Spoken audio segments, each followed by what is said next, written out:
ஒரு முதலமைச்சர் எப்படி ஆட்சி செய்யக்கூடாது என்பதற்கு தமிழ்நாடு முதலமைச்சரே சான்று என முன்னாள் துணை சபாநாயகர் பொள்ளாச்சி ஜெயராமன் சாடியுள்ளார். திருப்பூர் மாநகர மாவட்ட வடக்கு சட்டமன்ற தொகுதிக்கு உட்பட்ட காந்தி நகரில் புரட்சி தலைவியின் பிறந்தநாள் பொதுக்கூட்டம் நடைபெற்றது.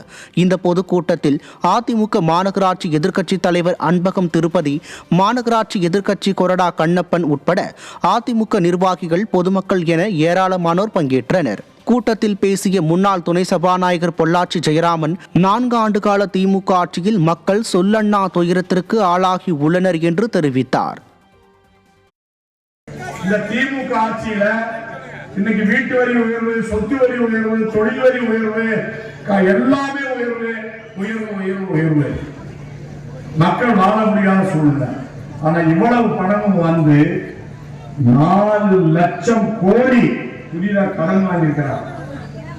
1947 இருந்து அருமை தாய்மார்களே 2021 வரை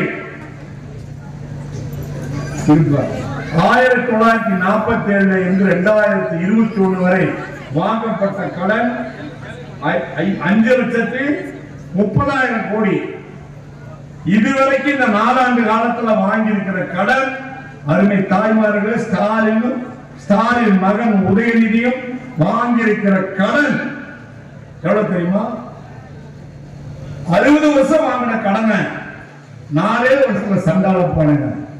4 லட்சம் கோடி கடன் வாங்கி இன்னைக்கு வரைக்கும் திருப்பூருக்கு ஒன்றுமே செய்யாத ஆட்சி விடியா திமுக ஆட்சி.